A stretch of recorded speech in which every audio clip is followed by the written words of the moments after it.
landscapes and, putting greens and irrigation and rock walls and all that stuff. So that's awesome. Yeah, I thoroughly enjoyed it all the way up until I couldn't anymore. Yeah. It's nice too because the landscape makes the house. I remember my dad telling me when I was younger, my dad was the type of person you got to mow the lawn one way and one way only. There's no other way to mow the lawn. And it doesn't matter where you live or what kind of house you got. The outside of the house makes your house. That's what I strongly feel, and I still feel it to this day. Oh yeah.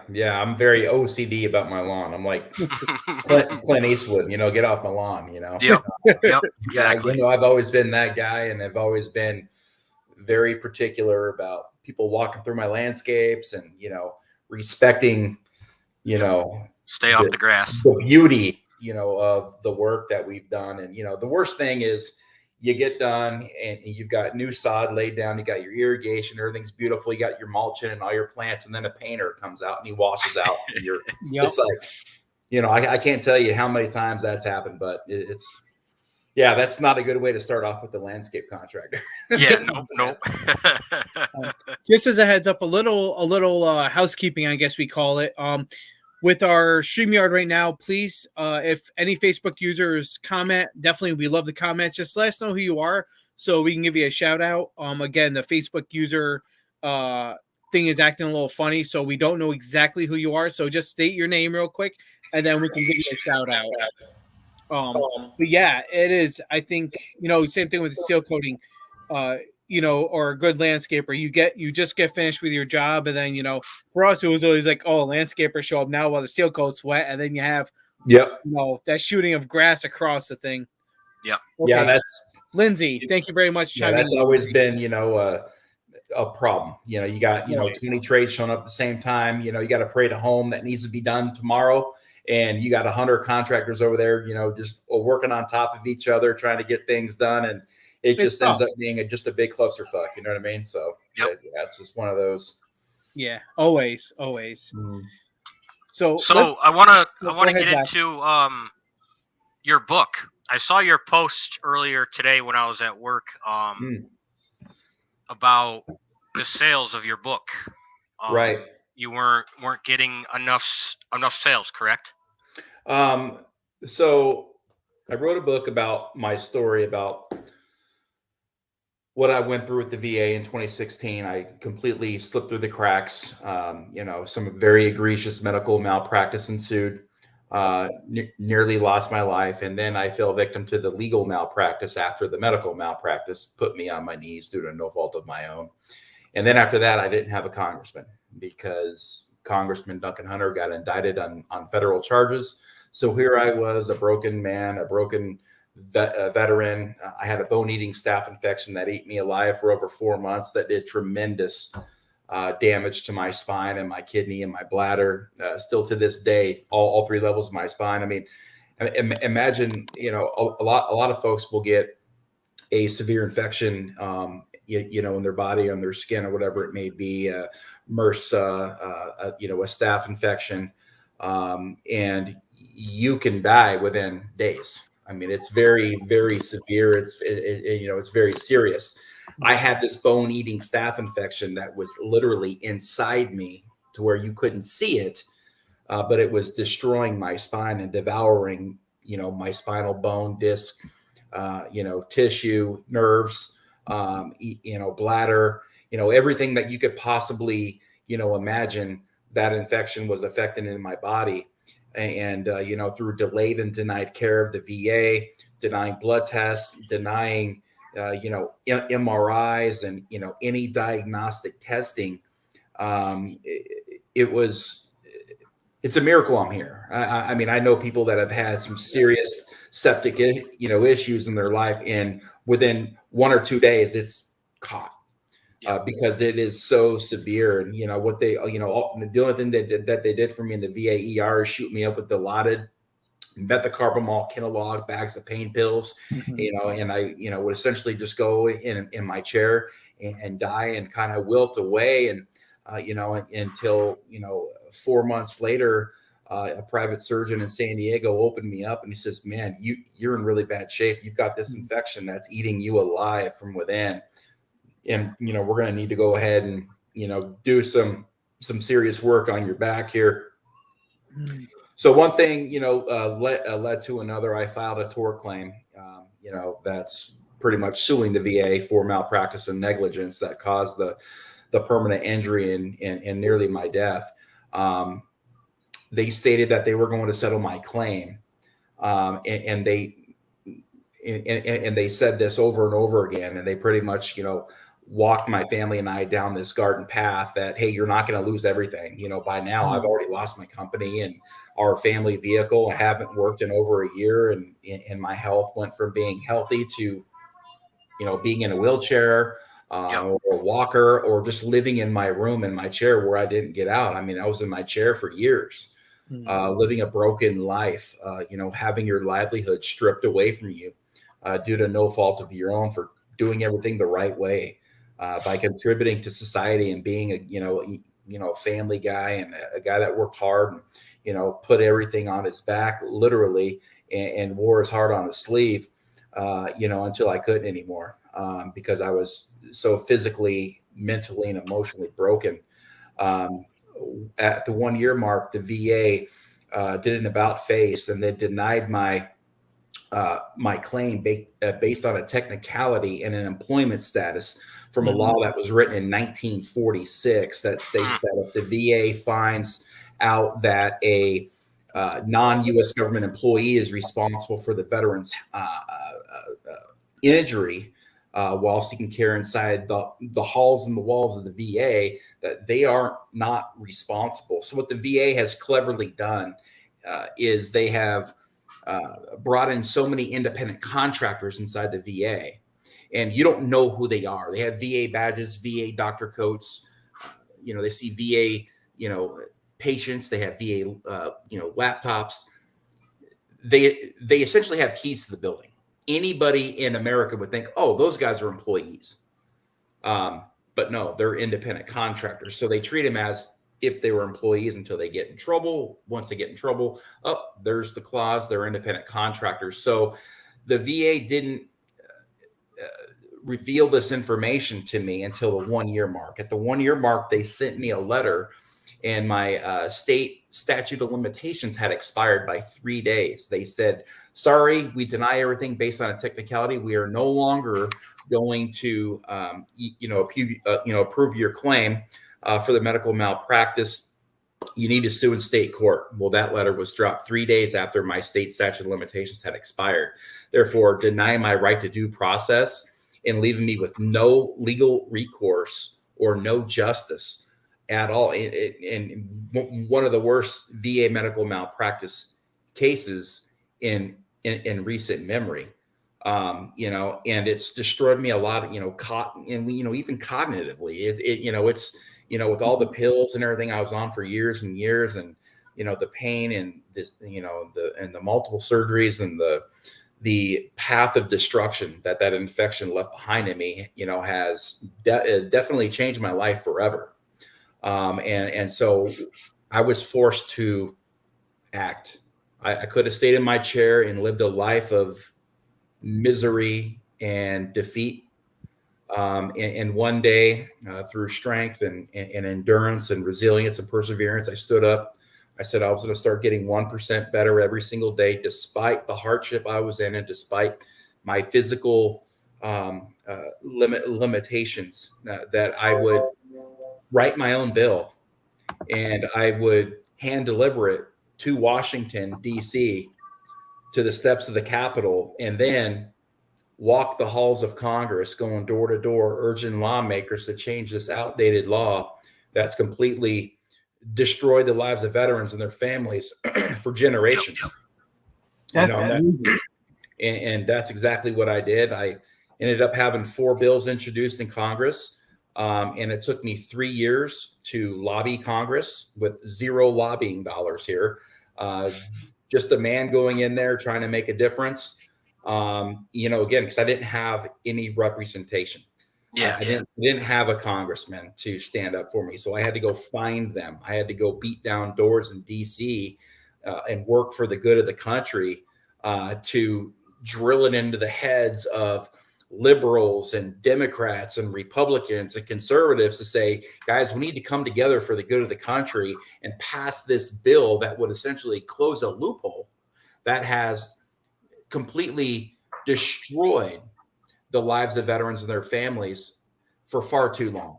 And, through the grace of God and, again, a lot of prayers, and we finally were able to influence Congress enough to come to the table and to come to a resolution to close this 74-year VA legal loophole.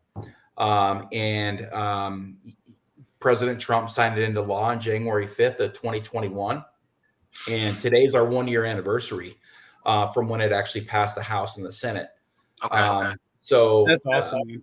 Yeah. So, I mean, it's already done a lot of work out there. It is in motion. It's working.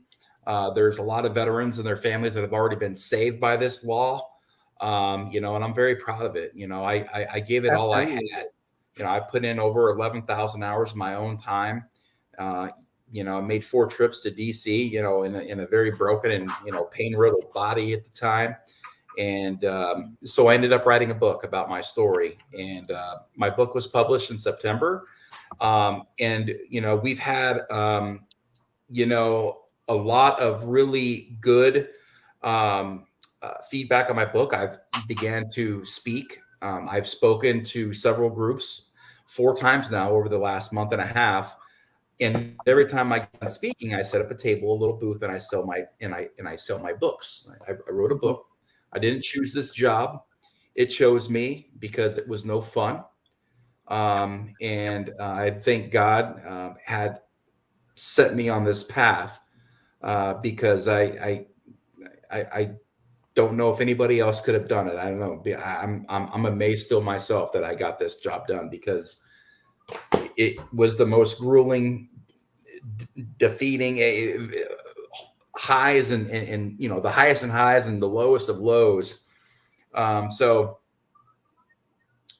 I've sold 86 books online, but the good thing is I've sold, a couple of hundred when I speak at live events. And, I went and looked on my online account today on Amazon. It's like, man, 86 books, and it's been out for 3 months. So I'm kind of in this circle of my friends and family.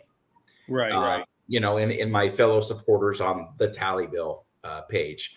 And that circle has been a great support system for me, over the years. But I'm trying to break out into the general public now. Okay. Because I really, truly believe that my book would add a lot of value, tremendous life value to anybody that decides to pick it up and read it. And I'm a Marine. It's a very quick read. And it even has a lot of pictures in it. So and the print's big, so it's very, like I said, it's a very nice, easy read.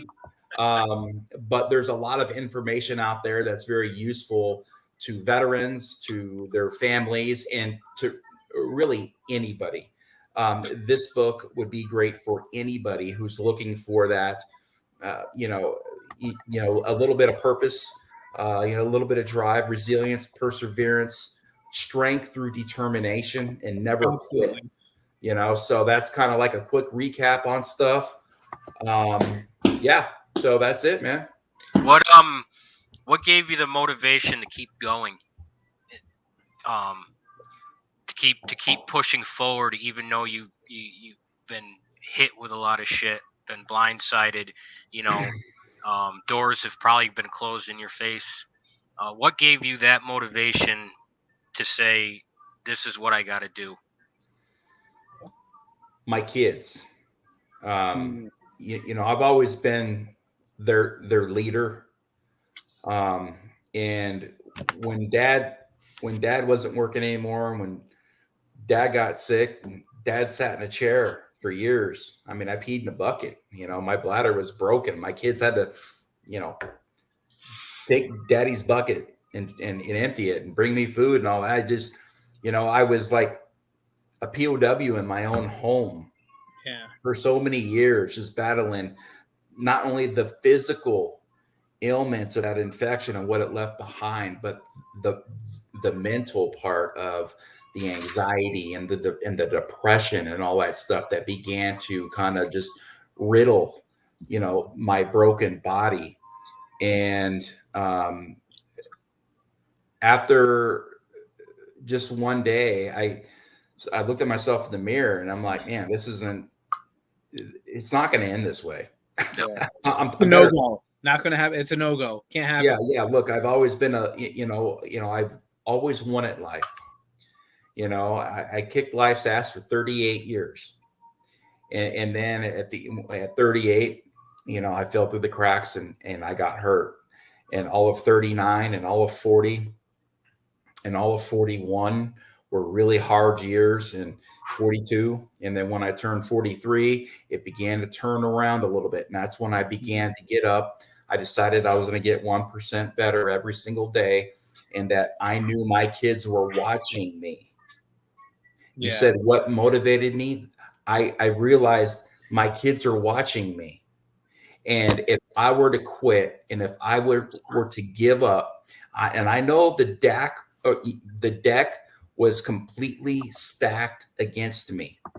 Like I said, the VA completely threw me, through the wolves, me and my family to the wolves. They hurt me. They took away my livelihood, my business. We lost so much. And then the legal malpractice. That was the kill shot. And then you put all that together, and then not having a congressman, not even having a fucking congressman. Yeah. Finally, I said, I cannot live with myself knowing that this loophole is out here and it's destroyed so many lives and so many veterans, that if I don't do something about this,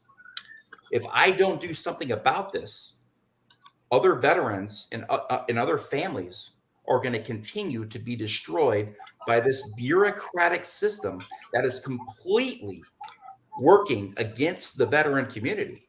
Yep. And it doesn't need to be that way. And so that's why, against, I guess, my better judgment, I said, I'm not going to be able to live my life like this, knowing that I could have done something about it. So I dedicated my life to fixing it. And so that began with me putting down my ideas on how I would change this law. I would call it the tally bill. And I would draft this in professional government bill form. And that's when I said, screw it. I'll just be my own member of Congress. I just won't get a paycheck for it. And that's exactly what I did. I became a lobbyist. I didn't know I had that in me. Yeah. I didn't have any college or anything like that. I'm a landscaper. I'm a Marine, right? Yeah. But that's what drives you, man. Like, that's the thing that, like, I felt, because I did a lot of research on, like, the bill itself and how it was drafted up. Like, and it is, if you look at it, and anyone, and I'll put it in the description when we send this out, it is really to the point of Barney style, but at the same time, it is 100% professional of what a government bill looks like. Yeah, I mean, and it's great. I mean, I am so glad you did this in that sense, because, us as vets, yes, we have the help from our senators, we have our senators, we have all this, but at the end of the day, we have to remember we really don't. We're still a property of the government. We're just like our M4, just like our M16, any of that. We're still just a piece of equipment that they use. And we have to remember. Correct. Yep. Yeah. So, we got the bill drafted, and like I said, I hand delivered it. And that's where I, began to, sit down with these members of Congress and their professional staffers and lobby the bills as if I was a paid lobbyist again, but there was no money in the lobbying or anything like that. Simply just, passion. And, in a plan I had on how I would see this all the way through. And a lot of that came with an obsession. which is good. That's your drive. Yeah, that was my drive, knowing that I have got to get this job done. There's nothing that's going to stop me from getting this job done. That's awesome. So, man. Yeah, the first bill became the second bill, became the third bill, became the fourth bill. I had 3 House bills. I had 1 Senate bill that were all introduced, in my namesake. And again, the neat part about my story is that I'm nobody special. I'm just a family guy. Got 4 beautiful kids. I had a successful small business. I served my country. I've always paid my taxes and lived an honorable lifestyle. And again, just a normal guy, fell through the cracks. And then after years of pain and hardship, that man decided to get up to fight for the good of the country, to make a difference. And that's exactly what he did. Again, no college experience, no professional coaching and how to effectively communicate with Congress and sitting members of Congress, and how to draft your own bill. I mean, I just got it done. I just used my entrepreneurial mindset and that never quit attitude and that mentality, and I put it to work like any good American can and should in this country. And I think a lot of people have forgotten that you can make a positive difference without burning buildings, without burning down buildings and cities and all that stuff, and breaking glass. You can actually have a seat at the table and make a difference if you choose to engage in a positive professional manner. It was very hard. Like I said, 11,000 hours, 4 trips to DC, had to visit 9 states in my own car. And, it was constant. I stayed in front of Congress constantly, and I did it in the most divisive Congress of our country's history. And during some strange times, I had to do all this. I was fighting House impeachments, Senate impeachments. I was fighting the war overseas. There was always, the media was always talking about stories after stories after stories. And you had COVID, and then you had, the riots all across the country. Yep. And this was when I was fighting for the tally bill, and the media would only cover so much because there was so much going on in the news cycle. And then, of course, too, the speaks of the new president or new presidential candidates coming in, and that hotness of all that going on as well. I mean, marketing wise, that was a marketing nightmare for you, I could imagine. Yeah, I mean, I just was constantly making content and material and sending it out constantly. I mean, I was always, engaging with the media. I was always engaging with the members of Congress and the professional staffers, their chiefs of staff, and all that stuff. That's just to say, look, I've got something really important here too. There's 20.2 million American veterans at risk right now of them falling through the cracks, due to no fault of their own. Look, I've always said nobody is perfect. So VA medical malpractice can and it will happen. And that's just, it happens. Nobody is perfect. People are going to get hurt, or they're going to get neglected, and the malpractice will happen. But when it does, veterans need protections, and they need legalities in place, so they don't lose everything that they've ever worked so hard for. And two, if you lose your livelihood and your physical health and your mental health or whatever it may be, you need compensated for that, because you've got your financial future at risk. You've got your your business, all your bills and this and that. You're raising a family. You need that is called insurance, right? In the real world, they would sue that doctor and period. You would get compensated for their errors. Right. And that's the only thing I did here, is protected every veteran for when those errors do happen. They have a clear path of legal recourse, and they have a leg to stand on. literally. So yeah, and that brings me to my next question. So I'm actually going to stop the recording of Anchor and start a new segment for it. So this way we're clear, so we can segment into it very nicely, as opposed to just a bunch of chopping and blocking and all that stuff. Because we are live, uncut, uncensored. That's just who we are. We hold almost zero edits uh in our recording. So I'll do that right now, and then we'll hop back on in a second. We'll still stay live with StreamYard. Yep. But definitely go into this next segment.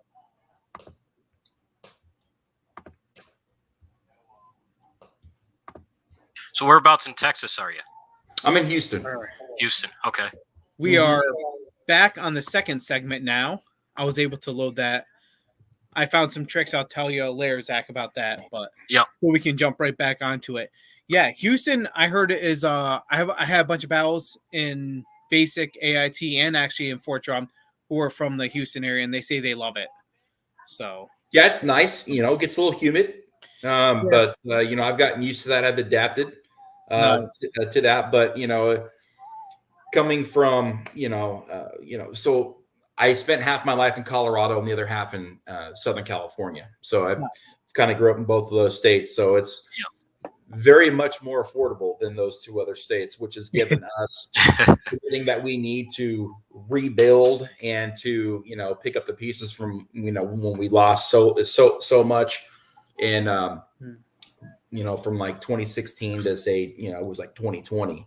So we were able to save our house there, sell it, and then come out here, start over again, which has been a tremendous blessing. So awesome. I'm very fortunate for that. Now here's a question. I know it's kind of off thrown sideways.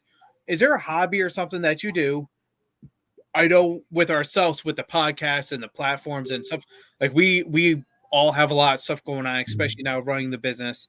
But is there a hobby that you do to kind of relax a little bit, take your mind off things, and because we all grind, but what's the point where you step back and just like relax? Do you have like he hangs out with Raul and eats barbecue?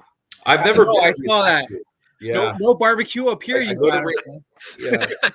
So Raul's a great guy. We go to Honor Cafe and we eat barbecue, and but I don't really have I just when all this stuff happened, it completely made me a different person. Mm-hmm. I don't really do a lot of hobbies anymore. It's just, my hobbies are watching my kids play sports. That's awesome. My hobbies are hanging out with my family or whatever it may be, or making content for the Tally Bill page. Yep. I've given so much of my life over the last, it's been 6 years, January, 6 years next month since my nightmare began. Yep. And it was a 5-year storm that I was in, and the storm was horrifying. Absolutely. And I never thought it was going to end.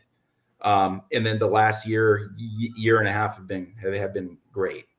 And again, so we've gone out shooting a few times. I do enjoy that.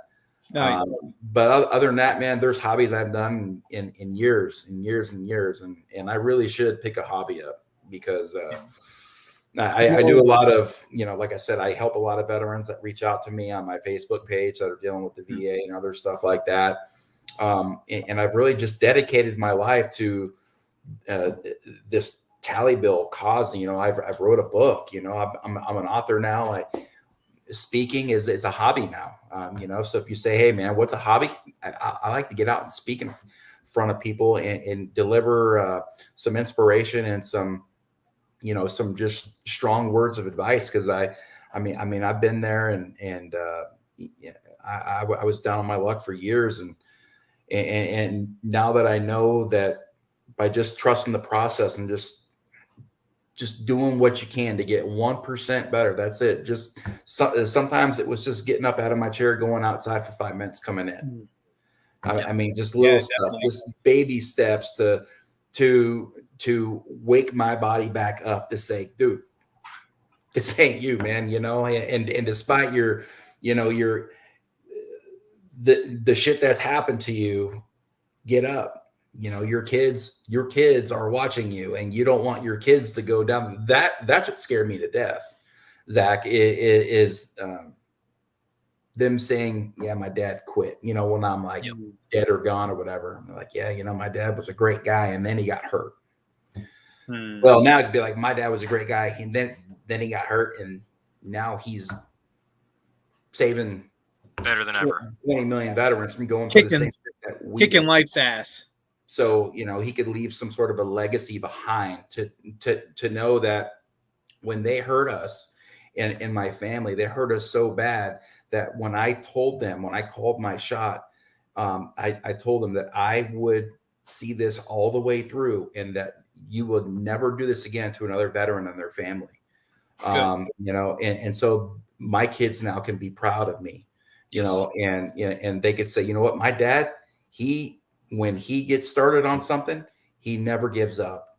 I like I said, this has changed my life forever. I mean, I was a pretty gung-ho, hard charging, custom landscape, tobacco dipping, beer drinking, hard charger, that coached football and sports, and, went to sporting events and hunted and all that stuff. And now I'm just a guy that, I go to church quite often now. And, like I said, I get out and I just speak with people, and I'm engaged with my book. I'm trying to get my book out there, because I know it will add so much value to folks, to their life. So that's kind of like, you were saying you right now you don't have a hobby, and you should pick a hobby. Seems like kind of making up for lost time in a way. The 5 years of shit you've been through, you lost all that time with your kids. Like you're saying, you couldn't even some days get up out of your chair, or you didn't want to get up out of your chair. And it's nice. It's nice to see, a family oriented person. Absolutely. There's that just doesn't think about himself. I see it a lot that people just, it's about me, and in reality, it's not about you. You know what I'm trying to say? It's tough. It's hard to, keep my mouth shut and but it's the story's just amazing. Just the shit you lost, the shit you went through, and how you turn it around and didn't quit. You didn't have that I'm not going to quit attitude. Mm-hmm. Well, Zach, like we were saying too, we were so coincidentally, my daughter and Zach's son, they're in the same grade, same age group. They both play trumpet. Like coincidentally, they just all ended up in the same category. Mm-hmm. And no, I'm sorry. What does Leo play? He plays the flute. The flute. I'm sorry, bro. I'm sorry. But Monday night, Wednesday night, Tuesday, when was it? I forgot. Last night. So Wednesday, Tuesday, yeah. There was a huge concert. But both me and Zach were there. We sat a little bit of distance, and like we literally sent each other pictures like, hey guy, I see you. But it's like seeing that support that we have for our kids. And granting I sat further down because my knee is all messed up, and that's a whole nother probably a 6 tally bill you could send.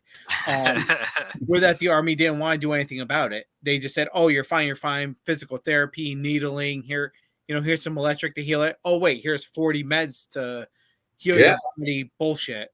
I moved to Scary County. Within 2 weeks, I have a surgery, and now I can walk halfway normal, I'd say.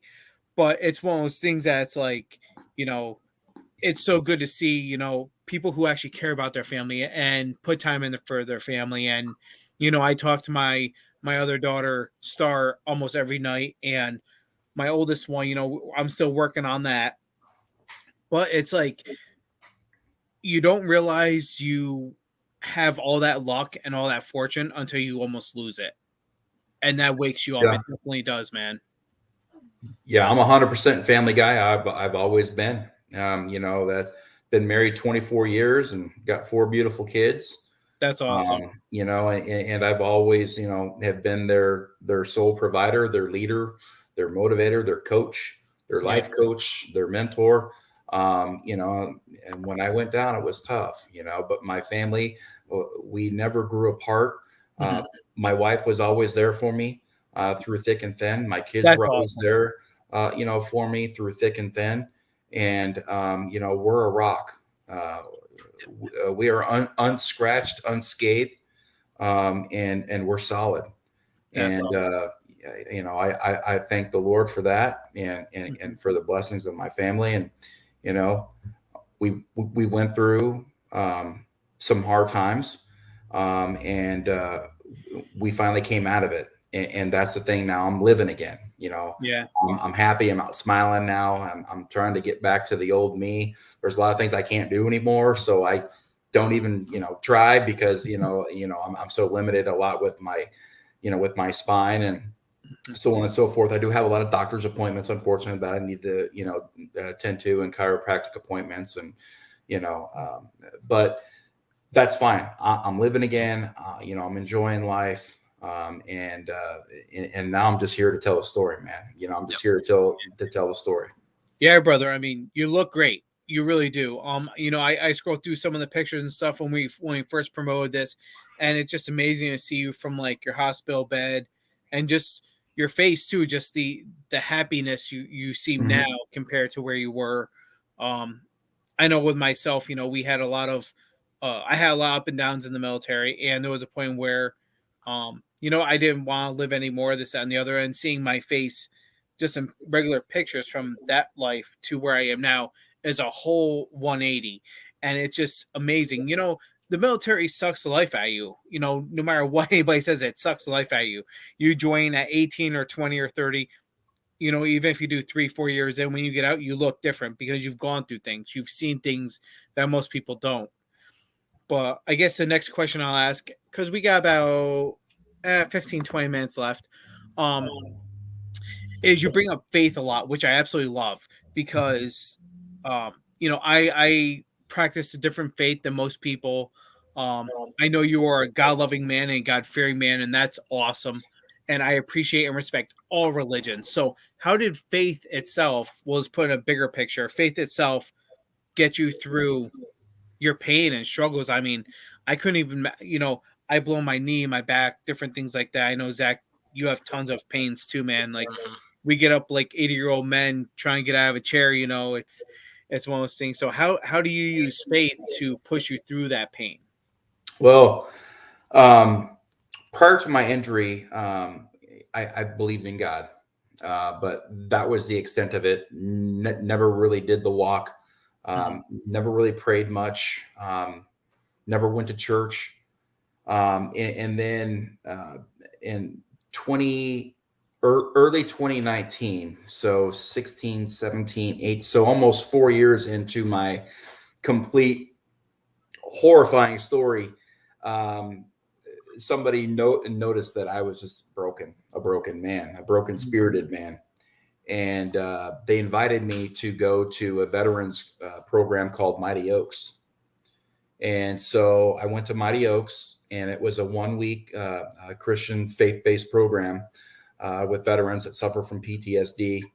And that changed my life. That changed a lot of my outlook on things. And it allowed me to take a step back and say, you know what, I can't control all this stuff, what's going on.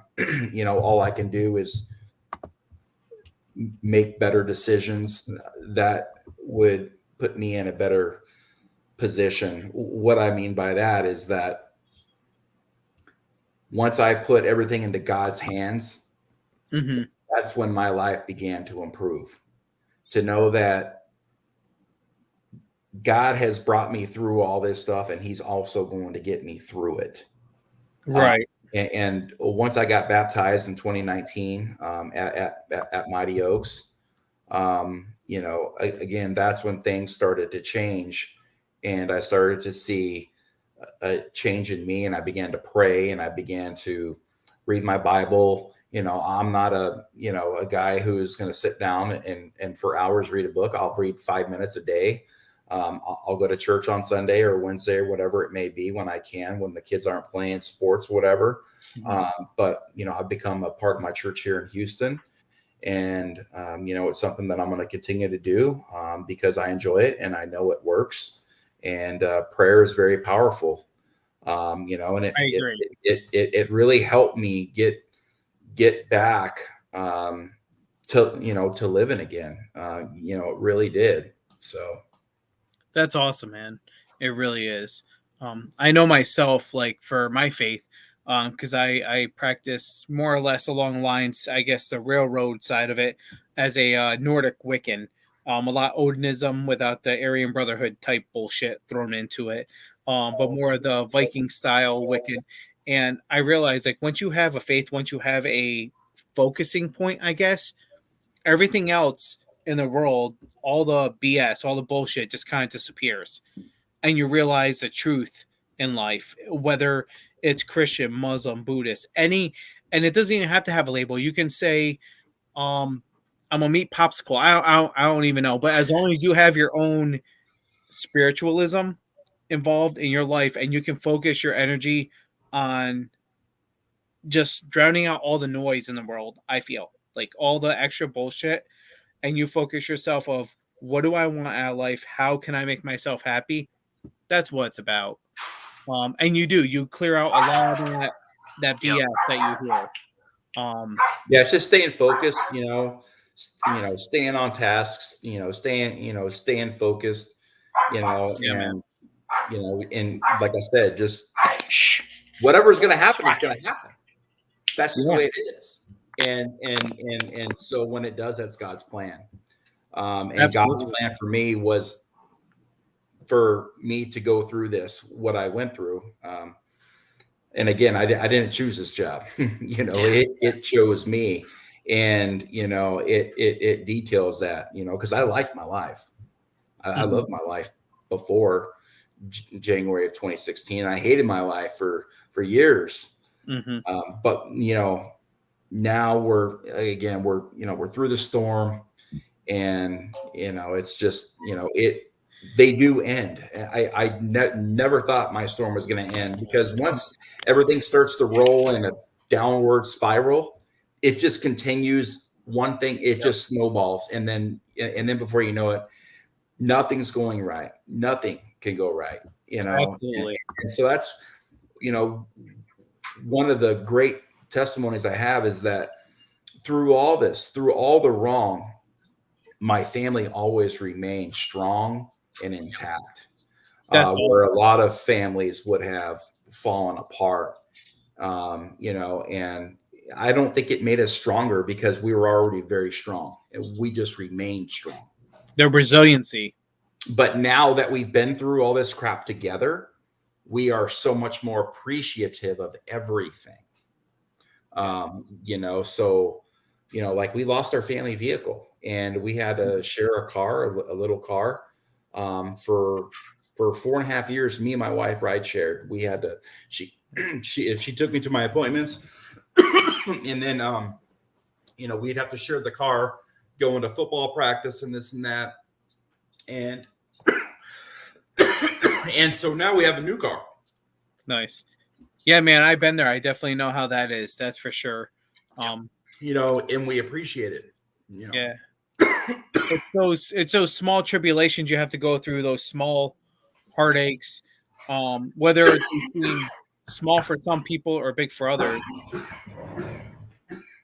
is huge. You gotta appreciate it, because it's gonna be tough. You good, brother? You good? Got a dry throat. Woo-wee. I don't know about Houston FD, but at least in Millbert. Well, no, Steve's not on right now, so yeah, you might have to might have to check on that one. But yeah, it's the small things in life that you really have to appreciate, because if you don't, you can lose it all very quick. And clearly, you've seen that. You've seen that. You had the world by the nuts, so to speak, and all of a sudden it just gets ripped out from under you. But the way you come back and learn from it, and the people around you that support you and help you and save you, those are the ones that are going to build that wall, that foundation for something, for greatness. You know, it's the ones who run away real quick, who say, Mm-hmm. "Oh no, they're down their luck or whatever. I can't deal with that." No, it's those ones who come together and help you and fortify that wall to help you. Those are the ones who are going to be there 100%. Yep. So that's Definitely. awesome, man. Zach, do you have any, I guess, last questions? Just one more. How can we help get your book out there? Yeah. I mean, I'd like to help get your book out, you know, yeah. up this way in New York, and you know, try to, you know, push it. I'd like to read your book. I got to get your book so I can read it. Yeah. And then I'd love to push your book as much as I can. Yeah. So just You know, folks can reach out to me. okay. And I could sign it and send it to them. Amazon is another one too. You know, I can get a link for you guys. Yeah, And definitely. We'll throw that in the description for Anchor. And yeah, that reaches out, obviously, Spotify, iHeartRadio, all these other ones. So definitely. Yeah, definitely. If we could get, you know, a link or whatever to get your book out there, I'd love to do it. Yeah. I mean, the story is amazing. I'm very happy you're here nowadays. Like, I'm glad you survived it. Prior to the military, I had a little stint of MRSA myself. It sucks, but I mean, I couldn't even imagine like a something in my spine or the brain, because doing my medical research and all the stuff that I am in right now in my life, it's insane how quick things can spread, how bad they can yeah. get very quickly, and you can literally be good one day, the next day you're paralyzed, and then you're dead. So it's so great to see that you're here, man, telling this story. Yeah, You know, it means a lot to other vets.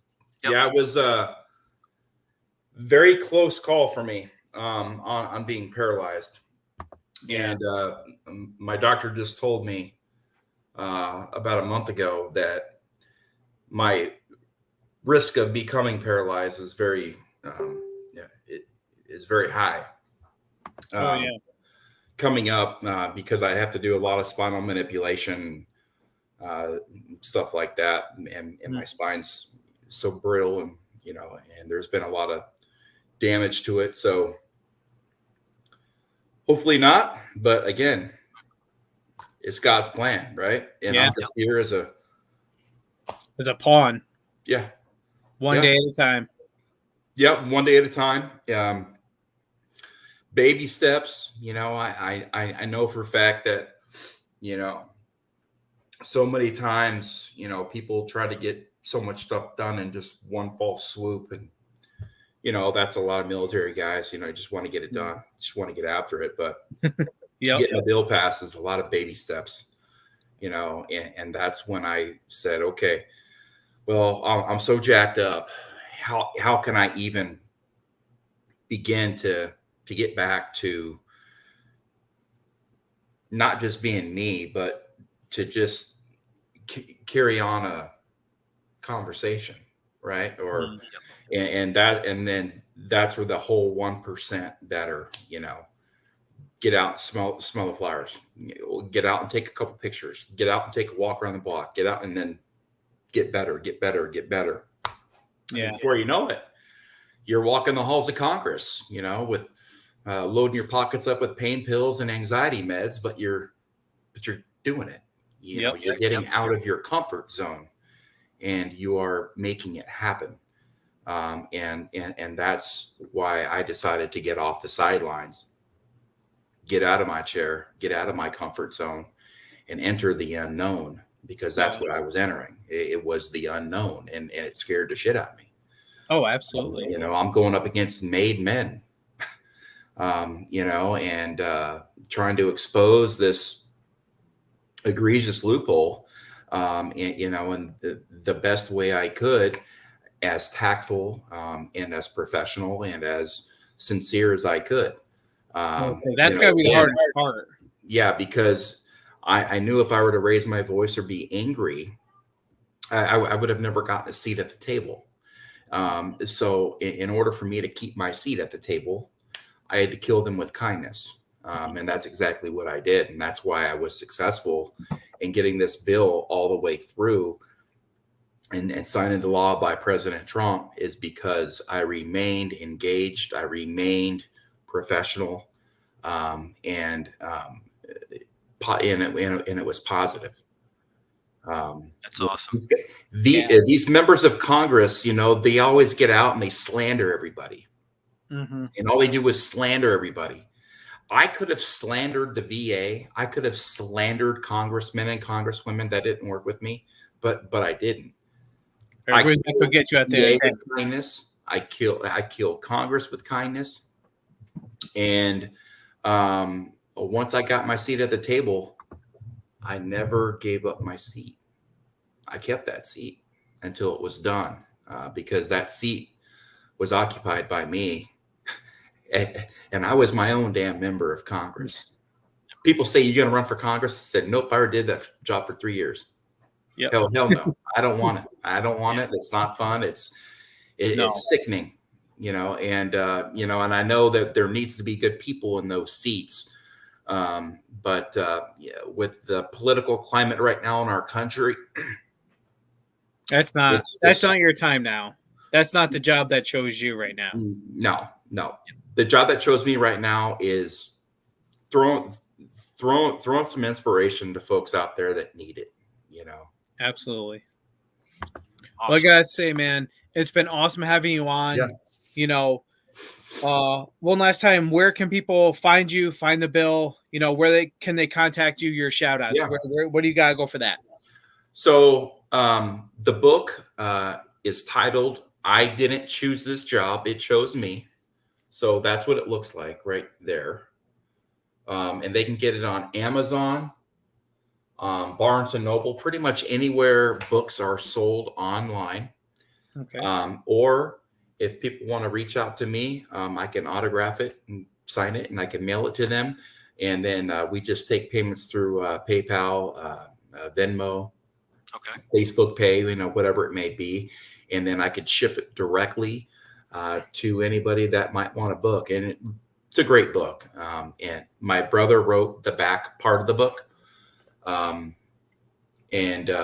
one of my good buddies wrote the foreword on the book. And he was a guy I served with in the Marine Corps who did every single visit to DC with me. He made sure I was never alone in DC. And he was always, right by my side during this fight. So I was very blessed to have so many good friends and family and supporters out there, from throughout the country, and, folks that believed in the tally bill and they believed in what I was doing, and, fighting for what's right, for all veterans. I mean, this isn't something that's just, only this specific group of veterans is going to benefit from this, and only this specific, the VA likes to kind of, isolate, things. This is only for female vets. This is only for Vietnam vets. This is only for, Native American, vets. This is only for African American vets. This is only for female vets. But the tally bill takes care of all veterans, and it protects all veterans. So everybody is involved, and everybody runs the risk of medical malpractice. And everybody says, "Oh, that won't happen to me until it does." Right. So yeah. Awesome, brother. Thank you so much for sharing your story. We definitely want to have you back on again in the future. Christmas has been crazy so far with just the holiday season, I'd say, lining stuff up and getting things on point. Yeah, we'll work on something again. Yeah, for sure. And sorry about my choking, man. I get to talking and my throat completely dries up, and I'm like, oh man, I'm done here, man. Throw me to I got to throw the towel in. Yeah, but I'm good. I'm good. Awesome. Nice. But yeah, thank you, man, so much. I appreciate it. Thank you. Yeah. Like we always say, me and Zach saying is, 1, 2, 3. Stay triggered. Thank you. Appreciate it. All right, Tony. Thanks, Zach. You're welcome. Thank you.